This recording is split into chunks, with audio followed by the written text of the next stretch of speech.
ایاس کا نام سنا ہے؟ یہ معتمد خاص تھا محمود غزنوی کا. وزیر اس سے حسد کرتے ہوتے تھے کہ اس میں کیا خصوصیت ہے کہ بادشاہ اسی کو اہمیت دیتا ہے. ایک دن بادشاہ نے کوئی تربوز کاٹا، کوئی خربوزہ کاٹا یا کوئی اور ایسی چیز تھی، تو جس کو بھی دیا تو وہ کڑوا تھا، تو اس نے چوں ہی چکھا تو پھینک دیا، اور پھر بلایا یاس کو اور اس کو کاٹ کے اس کی پھانک دی، تو ایسے لطف سے کھانے لگا کہ جیسے اس سے لذیذ کبھی پھل زندگی میں دیکھا نہ ہو. تو سارے اندر ہنس رہے تھے، ایک دوسرے کو آنکھوں سے اشارہ کر رہے تھے، یہ دیکھو بے وقوف. تو بادشاہ رک گیا اور کہا کہ ایاس، یہ جو فروٹ تم نے کھایا ہے یہ میٹھا تھا یا کڑوا؟ کہا بادشاہ سلامت کڑوا. تو کہا پھر اتنے ذوق سے کیوں کھایا؟ کہا کہ اس ہاتھ سے میں نے میٹھی نعمتیں کھائی ہیں، آج کڑوی ملی ہے تو تھوک دوں؟ کہا ایسا نہیں ہو سکتا. تو میاں کڑوا ہو تو وہ بھی قبول کیا جائے، نفس پہ شاک ہو. کڑوی وہ چیز ہوتی ہے جو نفس پہ شاک ہوتی ہے، نفس کرنا نہیں چاہتا، لیکن اس کے باوجود تمہارا دل کہے نہیں یہ مالک کی طرف سے ہے.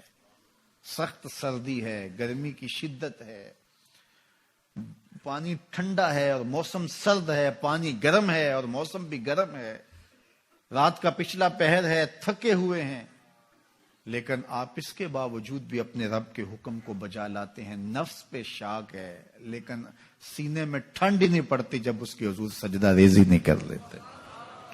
تو اس کے حکموں کو بجا لانا اور اپنے نفس کو پیچھے کر دینا اور اپنی خواہشات کے گلے پہ چھری پھیر دینا اور مالک کی رضا میں اپنے آپ کو گم کر دینا، یہی زندگی ہے اور یہی بندگی ہے.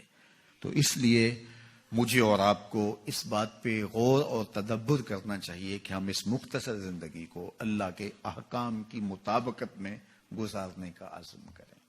وہ بات چھوٹی سے چھوٹی ہو یا وہ بات بڑی سے بڑی ہو، وہ احکام ہماری زندگی کے اندر نافذ العمل ہو. میں پھر وہ بات کہوں گا جو بار بار کہتا ہوں کہ میرے بزرگ ہم سے کہا کرتے تھے، یہ نہ ہو کہ لوگ تمہیں پوچھیں تم کون ہوتے ہو اور تمہیں بتانا پڑے کہ ہم مسلمان ہوتے ہیں. فرمایا کرتے تھے صاحب نہ کسی کو پوچھنا پڑے نہ تمہیں بتانا پڑے، تمہاری وضاحت، تمہارا طرز زندگی، تمہارا انداز معاشرت ایسا خوبصورت ہو، تم دور سے آ رہے ہو لوگ پہچان کے کہیں وہ دیکھو محمد عربی کا غلام آ رہا. تم شکل سے پہچانے جاؤ، تم کردار سے پہچانے جاؤ، تم وعدے سے پہچانے جاؤ. کتاب کا نام ہے بشر القیب فی لقاء الحبیب. حضور علیہ الصلوۃ والسلام کی ملاقات کے حوالے سے یہ کتاب امام سیوطی علیہ رحمہ کی مصنفہ ہے. اس میں ایک واقعہ انہوں نے لکھا کہ ایک شخص قبر میں اترا اور نکیرین آئے اور انہوں نے سوال و جواب کا سلسلہ کیا، من ربوں کا، ما دینوں کا. اچھا، اس کی داڑھی میں چند بال سفید تھے جن کو وہ مہندی لگایا کرتا تھا.